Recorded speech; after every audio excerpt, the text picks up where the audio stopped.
Thank you. Thank you, ladies and gentlemen. Very warm welcome to each and every one of you. Wonderful to be here with two iconic cricketers, left and right, so we cover both sides.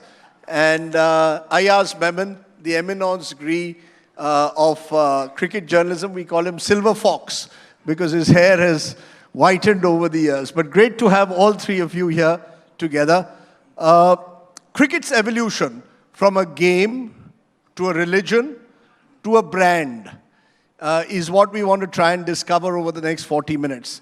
And Mr. Gower mentioned money more than once, about how English cricketers were lowly paid in the 1960s, 70s. I'll start with a story which to my mind typifies where India was in the 1950s and even through much of the 60s. India defeated New Zealand in a test match in the mid-1950s. At that time, Indian cricketers were paid 250 rupees a test match, a fee that lasted for almost 2 decades. So 250 rupees a test match to play 5 days. India defeated New Zealand in a test match in 3 days. Guess what? The cricket board cut 100 rupees from their salary. They got 150 rupees. It's absolutely a true story.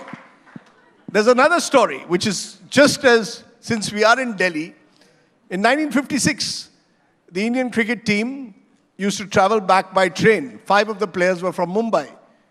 They reached the station and realized they had no money on them, and they had the entire train journey. So they rang up the BCCI official, who came 5 minutes before the train was leaving, made all those cricketers, including the great Vinu Mankad, Polly Umbriger, all giants of their time, sit on the railway station platform and gave them 2 rupee notes.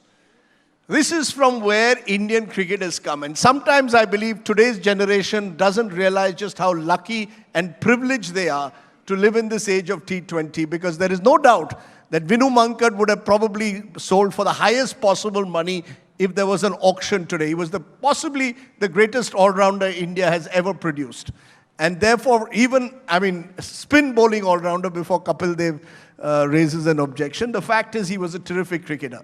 But we've come from there to today. So I just wonder whether money is that significant factor that has transformed this game.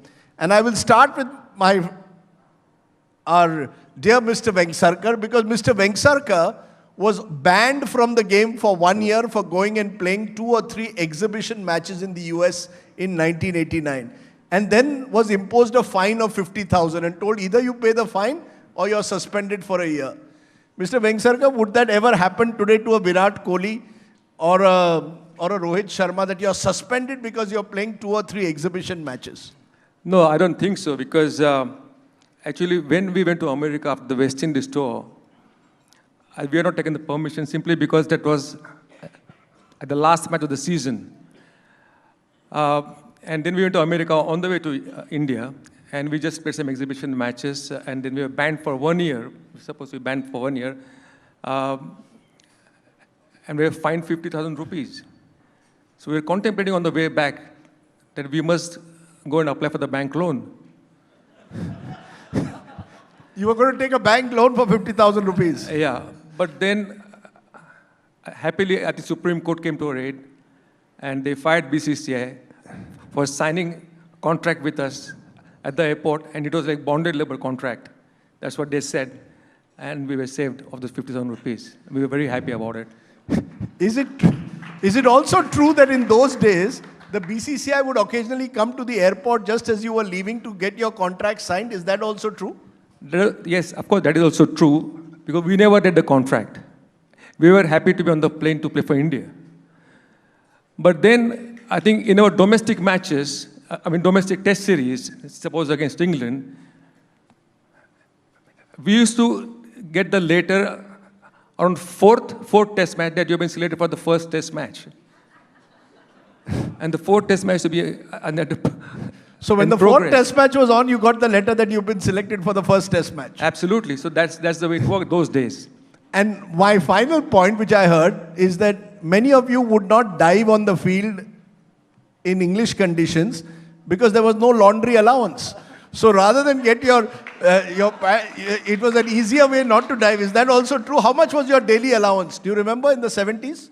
I don't remember £5? daily allowance, but hardly anything. I don't remember that. But then when I was a captain, I asked the board treasurer to increase the allowance on the tour of West Indies, because West Indies had become extremely expensive those days, and we hardly used to get any allowance. So he said that you have all the fans, the Indian fans, they come to the hotel and they take you out for dinner at their home, so why do I want to increase the allowance? I told him that after fielding for 450 runs, do you want me to sit in the lobby of the hotel waiting for the Indians to take me home for dinner? Well, these are absolutely classic Indian stories. Yes, Ayaz, you have a story. I might Go ahead. interject here that after the '89 visit to the West Indies, which they went from the West Indies to the US to play some exhibition matches, and they came back and Dilip went through his problems with the BCCI. In fact, a lot of players went through. Then subsequently, whenever they had to sign a contract, it would go to Sunil Gavaskar to vet it, because he would read the fine print, and if he said okay, then everybody said Abhi ye theek hai. So, but I just wanted to make the point that cricket has always been so phenomenally popular in India that yes, 250 rupees, 1,000 rupees. By the time he started playing, I think he was getting about 150 or 200 rupees for a first-class match. But there was a lot of privileges that cricketers have always enjoyed, unlike, say, hockey players. Mm-hmm. And I might tell you, 89, 90, I went for the World Cup and subsequently a hockey series against Pakistan, India-Pakistan. 4 players to a room, washing their own clothes. $10 a day or less than that daily allowance. A lot has changed since then. And I think what has happened with cricket is, with cricket getting so organized, and let's give BCCI credit where it's due, they've just got regimented, made the sport popular, made the sport rich. There has been an upliftment of all the other sports. All other sports are aspiring to have a league like the IPL, badminton league, kho-kho league, kabaddi league, and what have you.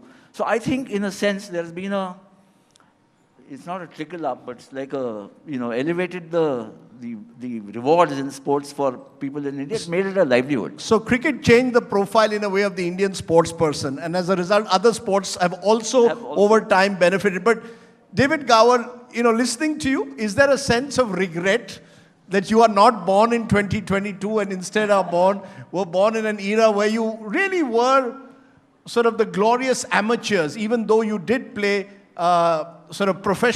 cricket professionally right around the year? Would you regret not having been born in the 21st century? Well, I tell you what, I actually quite like my amateur status, in a sense that it gives you a little more freedom. I mean, those that know my backstory will know that now and again I used a little bit too much of that freedom close to grounds, off the ground, above the ground.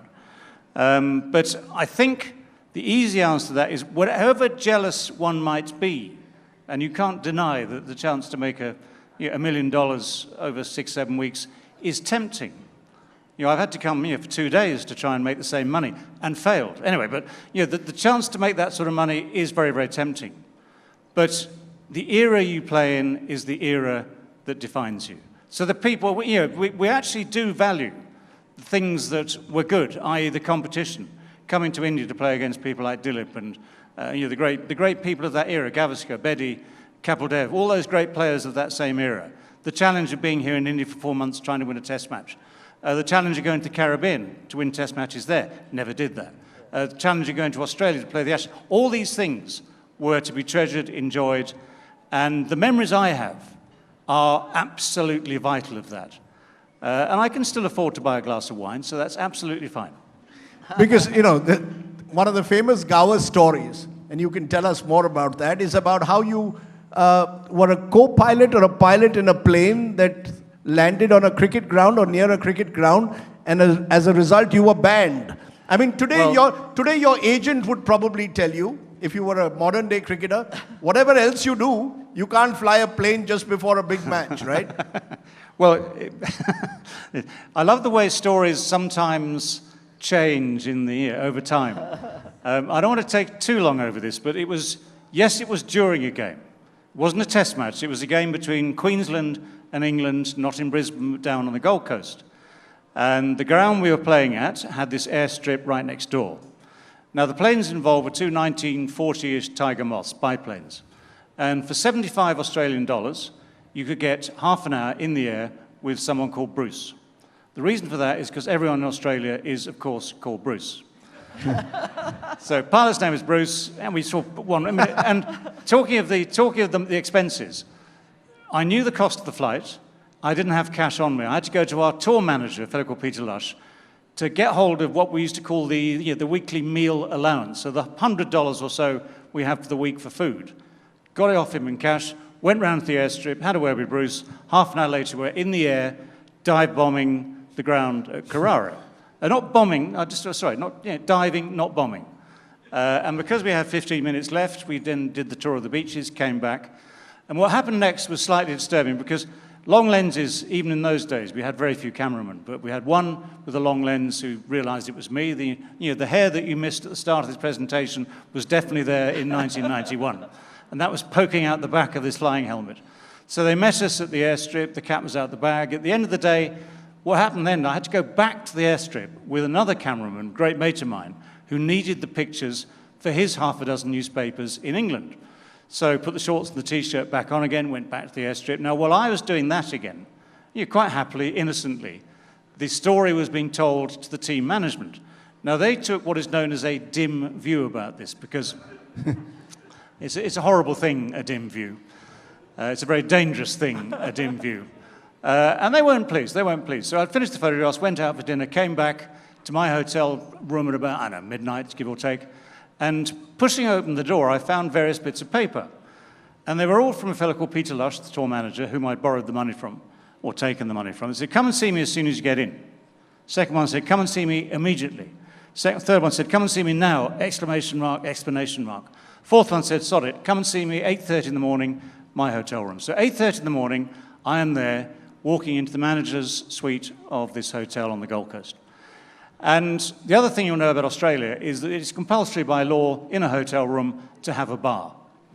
You've got to have a drink in an Australian hotel room. So with a bar comes bar stools. One is positioned in the middle of the room here, and instinct tells you, or tells me, that is mine.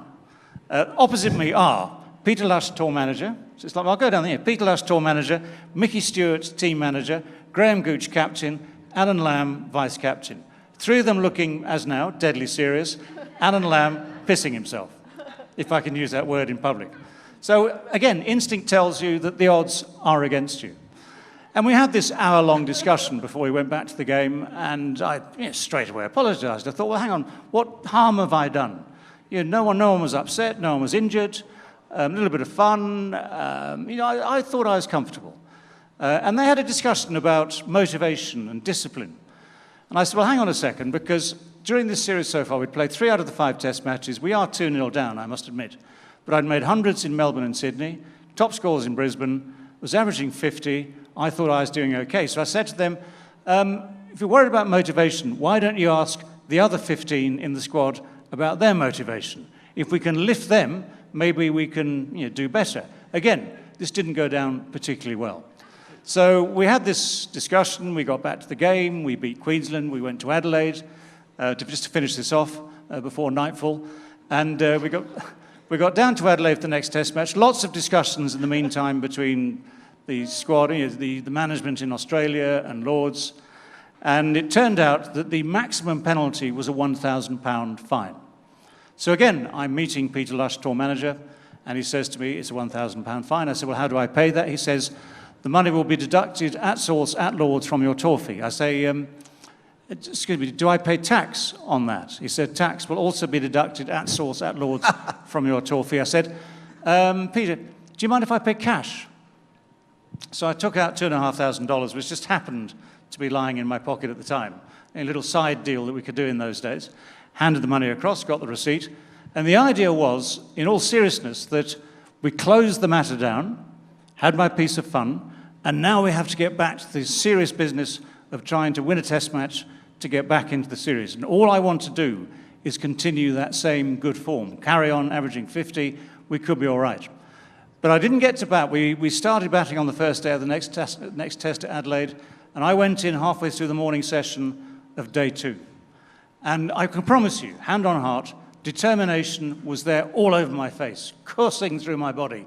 Gloves, helmet, bat. I strode onto the field, but was slightly distracted because the man on the PA system played those magnificent men in their flying machines. Proving the Australians have a great, great sense of humour. It's a wonderful story because it tells you what the game was once about. Do you believe, Dilip Vengsarkar, that today's cricketers in that sense don't have the same freedom that you had? I mean, I've heard stories about cricketers breaking night curfew in your age, you know. David Gower mentioned Ian Botham only slept for 5 hours when he was in Mumbai. Today, all the cricketers have to be in their hotel rooms at 10 p.m. They have strict diets.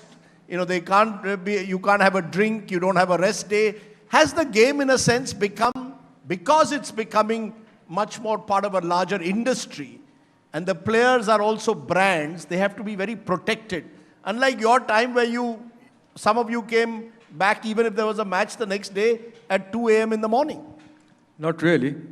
I used to sleep at about 10 o'clock. You slept at 10 o'clock? Yeah. But you had colleagues who stayed till 2 a.m.? No. But the thing is that, you know, of course, I think we had curfew, a timing of 11 o'clock, you know. So once as Vijay Manjrekar, I think, an old cricketer, they said, did you have curfew in your time? He said, yes, but I think it didn't affect me because I used to do everything by 9 o'clock.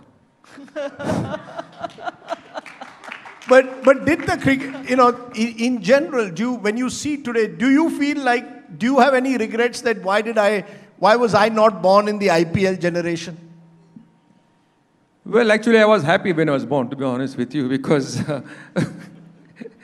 I could play, I think, 80s cricket, which I feel it was the best cricket for a long time. Because 80s, if you see, I think, I mean, all the teams, had world-class cricketers. And there was a lot of competition to score runs, maybe in Australia or in West Indies or in Pakistan. You think that is tough? You think, Mr. Vengsarkar, that was tougher cricket than playing the IPL? Playing against the West Indies, in the West Indies, Australia in the 1980s, much tougher than playing today for 8 weeks in the IPL with all the pressure? Yeah, the thing is that there were 4 fast bowlers bowling at one time, and there were 4 fast bowlers sitting outside to get a look in. So I thought that was tough because you are on the back foot all the time. You are never on the front foot at any part of the tour, I would say. It was tough. Of course, IPL at a 20-over game. Here, 5 days matches, I think facing fast bowlers all the time. And when I started in 76, that was without helmet because there was no helmet those days. So you don't think about helmet. And of course, there was no money in the game. So you don't think about money. Because I remember my first tour in 1976. India played 7 test matches. And we were there for 4 months. I think New Zealand and West Indies. And we were paid 5,000 rupees for the entire tour. 5,000 for 4 months? For the entire tour. 2,500 before the report of the manager, whether we behaved ourselves, and 2,500 rupees later. Really? So in New York on the way, and I bought a camera, and I had to pay a duty of 1,500 rupees at the airport in Mumbai. And I got 1,000 rupees because it was deducted by the BCCI. Really? Yes. So you see, I mean, the reason why we've gone back in time is for, I think, a younger audience to recognize that there was a game that existed before the sport became this large brand. What was the transition according to you, Ayaz? Was it the 83 victory that David Gower referred to? Was it satellite television coming in the early 90s? Or was it that someone like Lalit Modi recognized that you could perhaps build you could build franchise cricket by combining sport with entertainment? I think all three, what you mentioned, these are all very strong factors and triggers. There's also a fourth. India became a liberalized economy from 1991. The whole kind of paradigm shift which happened. Which comes around the same time as satellite television. Around the same time. And cable TV penetration, I mean, you look at the phenomenon of Sachin Tendulkar, not just as a player, but as a marketing phenomenon. also Shah Rukh Khan. And, you find all these iconic figures emerging as great faces, backed by a lot of sponsorship and money, which happened post.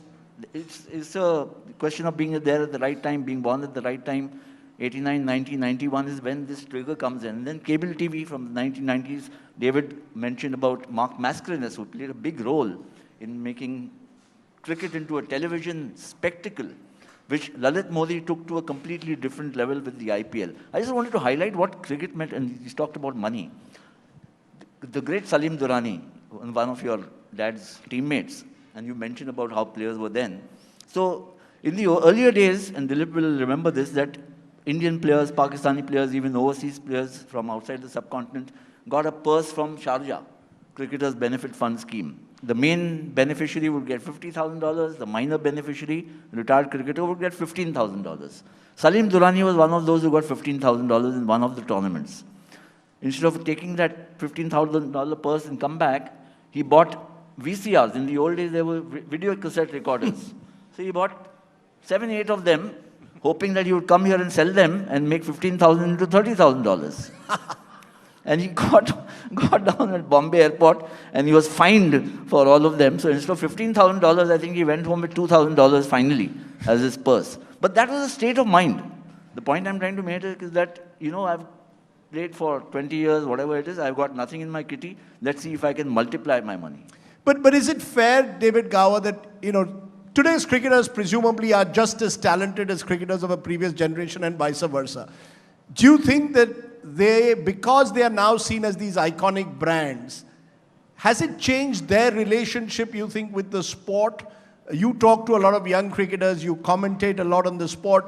Do you think that the younger cricketers don't value perhaps how privileged they are, how lucky they are to be playing in this generation? Has the nature of the relationship changed between the player and the sport because they are now brands? I think it's changed, yes. You can't deny there has to be a change.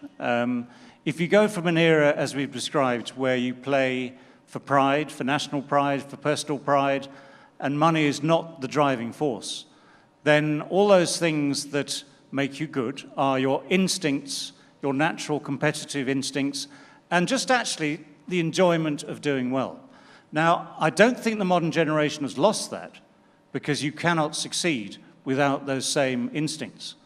The great players of this modern era, who include, of course, Kohli, Dhoni, you go back to Tendulkar, they all have, at the heart of it, I am sure, a love of playing well. And it is that love of playing well that gets you to the starting point. Now, when you then get involved in this modern era, is earning a lot of money pressure? It's pressure in as much as you realize if it goes wrong, you'll suddenly not be earning a lot of money. But that is very similar pressure. The actual emotion of walking on the field has got to be very, very, very much the same as it was 10, 20, 30 years ago, because you walk out there, you look at, as a batsman, you look at the bowler who's coming towards you, and in your mind, are not dollar signs, there is the image, the correct image, the only image is that ball, whatever color it is, red or white, because everything you do hangs on that. Now, for instance, when I started my career, I had an agent who remains an agent and a close friend now 40 years later. And his words to me right at the start of our relationship were, right, you do the stuff on the field, I will help you off the field. And the implication of that is that you concentrate as best you can on the complicated art of playing cricket well. So you've got to get that bit right, whether it's the old era or the modern era. And of course, the rewards now are incrementally higher. So with that comes a lot of other stuff. But the basic has to be very, very similar. But the rewards are higher, but there's also social media. Look at what's happened to young Rajdeep Singh. He drops a catch. You have him being trolled on social media. Someone vandalizes his Wikipedia account, possibly from across the border in Pakistan, describes him as a Khalistani. He's he's a teenager, 19, 20, very promising. You didn't have to deal with social media, David Gower. No. When you did your Tiger Moth incident, imagine if that had happened in the era of social media. You would have been hounded by everyone. No. If that had happened in the era of social media, I would have relied on this immense support of Yes. all those who liked a bit of fun in the game of cricket to back me up. And in fact, they might have had to reduce the fine on the back of the immense support for the lovable curly-haired, flowing-locked batsman of the 1980s, 1990s. But I agree, social media thing, that thing with Rajdeep Singh is horrible. And you know, in the old-fashioned way, we used to say to ourselves, don't read the newspaper in the morning. That's all you had to go by, was the newspaper. So if you were sitting in your hotel room, breakfast in the hotel dining room, and someone thrust a copy of the Daily Telegraph at you, you tried not to read it if you'd had a bad day. But obviously you read it with alacrity if you'd had a good day. But that was a very, very different thing. Even then, the pressures of national press, when you're an international player, were strong. They were quite strong. But I agree entirely that to play with social media and with an entire nation transmitting its opinions within seconds, that is something I don't think I'd have coped with very well. You know, Mr. Vengsarkar, you work a lot with young people. You have excellent coaching camps for the young. What do you tell those young people who might tomorrow think, I want to play for Mumbai Indians before I play for India? My first goal is, how do I get into the Mumbai Indians team? Then we'll see about India. Yes, that is, of course, the mindset of not the players, but the parents, I would say. Because the parents feel that if he plays IPL, he can earn crores of rupees, there was one guy who had come with his son. He used to call me every time that, sir, aap mere ladke ko dekho. I think he's very talented. So I asked him to come to the academy. And I told the father to go and sit in the tent, as you don't come on the ground. So he came and asked the boy, "Kya aap kya karte ho?" Well, I'm a good spinner, sir. I'm a good spinner. Spinner. And he bowled good leg spin. And his dad was watching from the tent. So I called his dad and I said that he's got talent and he's a good leg spinner. He said, "Sir, usko batsman banao." I said, "Kyun? Life mein maar khate rahega." So that's the mindset of parents, these days. That make him batsman, other he'll be clobbered every day if he plays IPL. So whatever. he's got a better chance to play IPL if he's a batsman than if he's a leg spinner. Yeah. So that is a complete change in the entire mindset of the young. And even players, I would say, because if you see, interstate under 19 or under 23 matches, they play well. But once they see the talent spotters of IPL around, they start playing reverse sweep, they started playing over the top, and they get out. And that's why Mumbai is not doing too well, to be honest with you, these days. Everybody wants to play in IPL, and they want to bag a contract. But IPL is unfortunately sometimes also targeted. Look at how it's changed people's lives. Yeah. There's this wonderful story of this Tamil Nadu boy, T. Natarajan, who eventually played for India as well. I mean, his parents had a small chicken shop in a small village in Salem district. They've got a nice little house now. And, Natarajan is a hero across that part of Tamil Nadu. A lot of lives have been transformed. One of these young boys who for Madhya Pradesh played this year used to work as a night wage laborer in a factory in Ghaziabad and then played this year for Mumbai Indians as well. So, I mean, you've got a situation where IPL is transforming the lives of a number of people in an unimaginable manner. It's a sign of social mobility. I think it's such an important sign of social mobility and of achieving livelihood through sports, which has always been the bane of India. We used to always crib, and you would know this, that country of 130 crore, ek champion nahi hai, ek medal nahi hai, vagera. In this Commonwealth Games, where we got about, 60 medals, such great stories of people who come from very humble backgrounds, some from very underprivileged backgrounds, but they've made their way to the top because they've got talent.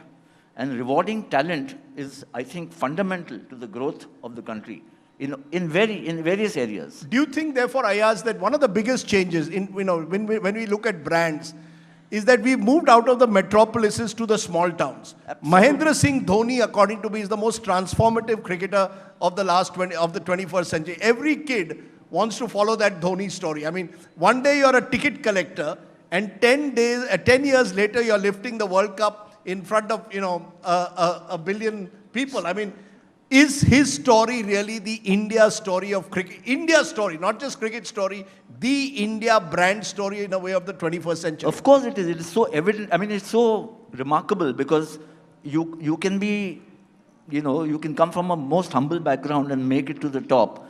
And even if you have very illustrious parents or background, from a privileged background, you might not get past the first hurdle unless you have the talent or the skill or the gumption, determination to go through. I think that's really the story of how India is emerging through sport. I think I'm bullish about India as a sporting nation. We have to get over a few humps, but I think we are making rapid strides. I want to share a story of Dhoni, which I think is the classic Indian story, which I have in my book, Democracy is 11, where he gave me a rare interview. And I asked him, you're in the last over of a match, 15 runs to get, and 9 times out of 10 you managed to do it. Don't you feel the pressure?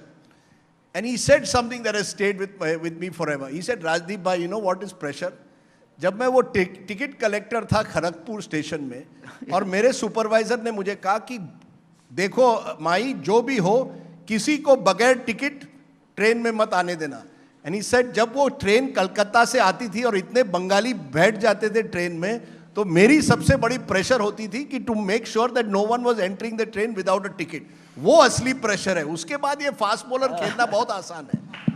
So the ability to stay in the moment and live life. And I've just wondered whether in a way, David Gower, that's true now universally. Even in England, there is a fearlessness to this generation in a way that perhaps comes with less of the baggage of the past. They seem to play cricket, almost as if they are born to play the game with a sense of fearlessness, not tied into any past.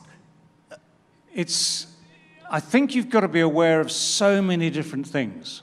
Now, what we see, and this is one of the reasons I admire, for instance, there have been a series of documentaries across the world in the last 4 or 5 years. The Edge in England about the pressures of playing Test cricket, looking into the minds of people, the minds you don't see on the TV when they're playing. The thing I've not yet seen about Ben Stokes. And here's a man who this year looks unbeatable, unbreakable, looks invincible, looks brilliant. 2 years ago, he's having an 18-month break through mental stress, admittedly with some ridiculously tough circumstances behind it. His father's illness and death, injury, you name it. There's a lot of things suddenly in Ben Stokes' mind then, which were not making life easy whatsoever. So I think, yes, it is brilliant to watch this form of the game, and at all levels. I mean, Test cricket, as we've seen in England this year, is being played at times like a one-day game. And it's thrilling to watch when it works. It's thrilling to watch when it fails. We've seen both now. So that's a very good thing. And that's one of the things, actually, that is incumbent upon the players, is to make Test cricket very watchable so that more people say, yes, actually, we quite like that, as well as T20 and 50 overs. But I think we have to be aware of those pressures. And there's been so much more awareness over the last 10, 20 years of people succumbing to the pressure of having to do it today, tomorrow, the week after, for the next 10 years. Keeping the standards high is not always as easy as it looks. And you see that in cricket. It's documented in cricket. You see it with some of the world's best tennis players, some of whom have had to step back. Osaka, for one, she's had to step back because of those pressures. So I think it's fantastic to watch people at their best. And television, whether it be cricket, rugby, soccer, tennis, golf, brings you the best time and time again. But I think it's fabulous and very interesting to be aware of what goes on in people's minds behind the scenes to actually make it look as easy as it does look on TV. We keep speaking of this word pressure. As Mr. Vengsarkar said, I'm sure there was pressure when you were playing Pakistan, as there is pressure today. How do you do you believe dealing with pressure in your time is different from now? Again, because of the commercial pressures, your sponsors, your social media pressure. Do you think it was easier in your time? You didn't have to deal with any of this. You could just go out and play the game. You didn't have to worry about all this surround sound. Mera sponsor kya kahega? What will the owner of my team tell me if I fail? You didn't have any of that worry. Yeah, that is true that we didn't have as much pressure as they have now. But having said that, our income is only from our jobs. because I think every cricketer was employed by some bank or by some company or whatever. So that is very important. Our pressures to start, in playing time shield matches. And because time shield matches were very important for us as well. Inter-office tournament in Mumbai. So we had to do extremely well in those games. That is also, and that were really pressured games. But of course, I think test match cricket is test match cricket. You can't take away pressure from test match cricket. Is your worry though that test match cricket will now lose out? Now in England you've got, the 100, you've got T20 in India, there's talk of T10 cricket. Are you worried that people don't come, crowds don't come anymore for test matches? People will not go, the younger generation will pack the stands for IPL but will not come for a test match. Does that worry you that 10 years from now there will be no test cricket or very little test cricket? Yes, it does, to be honest with you, because I think test cricket is alive, cricket will be alive, to be honest with you. Because that is the skill and the mental toughness of a player. And you are known for the performance in test match cricket, not in T20. And I can safely say now that the test cricket is alive because of England and Australia. Because if you see Ashes series or India-England matches announced, I think tickets are sold for all 5 test matches straight away. And that happens in Australia as well. But actually I'm concerned about test match cricket in other countries, including India. Should India, one way to revive it, India and Pakistan go and play in Sharjah and Dubai. I mean, what is England versus Australia compared to India versus Pakistan? I mean, there's no comparison, David, honestly. Can I draw you to the definition of the word comparison? There is a comparison. It might not be a favorable one in your eyes, but there is definitely a comparison. And yes, I mean, I've watched never a test match between Pakistan and India live, but I've watched games in the UK during World Cups, during Champions Trophy, and the absolute bedlam that surrounds Old Trafford, for instance, when Pakistan and India meet at that ground. The ground might hold 18,000. There will be 18,000 outside the ground pretending they're in the ground. And you see the passion, absolutely. Absolutely, and I don't deny, let's face it, the politics between these two countries, great countries in very different ways, is such that it becomes an issue, will always be an issue, until someone agrees that actually you can play cricket together without starting a war. Now, England and Australia nearly brought the countries to war in 1932. Bodyline nearly severed relations between what we, if you want to call it the mother country, it sounds a bit pejorative, but between England and Australia, diplomatic relations were strained beyond belief. There is immense passion in those. And one of the things I will always treasure is holding what looks like the Ashes aloft at 1985 in the Oval, having captained an England side to victory in the Ashes. And I would say, numerically, there might be more minds involved in the Pakistan-India contest, but emotionally, it's actually very, very similar. Okay, y'all are smaller countries than the subcontinent. You see, you mustn't get drawn into mere numbers. We can fill England and Australia into one of our into the Eden Gardens. All your England and Australian fans, we can fill all of them into the Eden Gardens. But, do you think the other way, Ayaz, is to have more day-night cricket? Young Indians want to, don't want to go for a test match at 10 in the morning. Maybe you just have pink ball cricket, start at 4 in the afternoon. You've got to change the way. We don't even serve alcohol at our grounds. Now, many people believe you should serve alcohol. Every time I look at the matches going on in England, I see people having alcohol all the time, and I wonder, when will we have that in this country? Why shouldn't we? I mean, should we be changing the way the game is celebrated and played? Can I just say, can I say, I think the opposite. Every time I see alcohol in the stands at Old Trafford and a beer snake a mile long disappearing to the top of the stand, I'm thinking, when can we ban alcohol in these games? But it is, I think the game has to be sold. Test cricket has to be sold more aggressively, more imaginatively, more creatively. I think actually I'm quite bullish about even Test cricket surviving, provided you get, and the advantage is you have so many Indians all over the world, and they're all crazy about cricket. You'll get Indians from the US going to the West Indies to watch matches. There's a high level of spend on cricket which is happening. How do you mark? I'm not worried I mean, in today's day and age, maybe 20,000 people are not at the ground, but they are following the match on TV, on their cell phones, digitally, and what. The interest is there. Now, how do you get them to make it more vibrant? You need strong personalities like Virat Kohli promoting Test cricket. He's been so aggressive about it, which is an absolute joy. And then you promote it more. Why can't you just open the gates, the turnstiles, for school kids at every venue post-tea? Let them come and enjoy 2 hours of the match. From school, come straight to the ground, don't pay any money, watch the game, go home. Because, in conclusion, when I look at the United States, which is really the last frontier for cricket to conquer, you look at the way the NBA is played. They've made it a carnival. And that's the success of the IPL, in a way, which is now being replicated across the world. Are we all being traditionalists when we say, we want Test cricket, people in white flannels? The world has changed, right?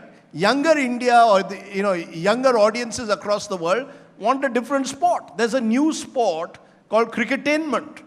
Cricket is over. The sport is now called cricketainment, David Gower. Let's go with the flow. David Gower and Dilip Vengsarkar in shorts. Playing a test match. I mean, you heard my plea at the end of my little speech. I think the aim that the people like us, people like me, Dilip maybe, should aspire to is balance. Because yes, you can have cricket-tainment all year long if you want it. I might argue there is that argument sometimes that less is more. If you leave, I mean, there are adages, leave the audience wanting more. If you sate that appetite, I mean, for instance, I come to Delhi for these last couple of days. We have breakfast, we have lunch, we have dinner. Dilip keeps offering me dessert, day after day, and I'm getting bigger and bigger by the day. Am I more satisfied by having extra dessert? It's delicious. I have to say it's delicious. He's a very good judge of a dessert. But I'm getting tired of it, as it were. So you need to keep the interest vibrant. And in my book, I would try and find a way to have both. So is that a fear that too much of cricket could end up, too much of franchise cricket would end up putting audiences off? Or are you just discovering new markets? One day Dubai, one day the US, the West Indies, just discover more, Florida. It's a fascinating and dangerous discussion. Obviously, people will take sides. But if you have the same people owning a side in Delhi, owning a side in South Africa, owning a team in the Caribbean, owning another one in the UAE for 20 overs, owning another one in the UAE for 10 overs. One of our big problems, just in England alone, is not enough time and space to fit in everything. And you end up with people not watching because they just want a day off. I think balance is key. And I think there is still, you've proved here already, you can make an awful lot of money with what you have already. Now, I don't deny that the world's instinct is to find something that works and make it work more, make it work better, make it more lucrative. And that's a very natural instinct. But I think at some stage, it's a very dangerous thing to have to say in this venue, but at some stage we have to work out how this is going to work globally, how this is going to affect nations, not just franchises. And I think we have to work very hard to protect what we have, yet allow the entertainment that we get from new forms of the game. I think that's a sobering thought to end on, because we all get carried away at times with the hype that surrounds sport at the moment. Cricket is a passion. You can call it religion, you can call it passion. The fact is, we obsess about it. And may the joy of the sport always continue. Whatever else, the sheer celebration of the sport. What happened to Rajdeep Singh this week was completely unfortunate. And I think it's a reminder for us of the fine lines that lie between success and failure. But we need to celebrate the sport without, in a way, damaging sports persons, and treat sports persons and the sport with greater respect. If we can do that, I think this brand will live on forever and only grow stronger and stronger. Ayaz, Memon, Dilip Vengsarkar, and David Gower, it's been a privilege talking to all three of you. Thank you very much to a very attentive audience. Thank you. Thank you very much.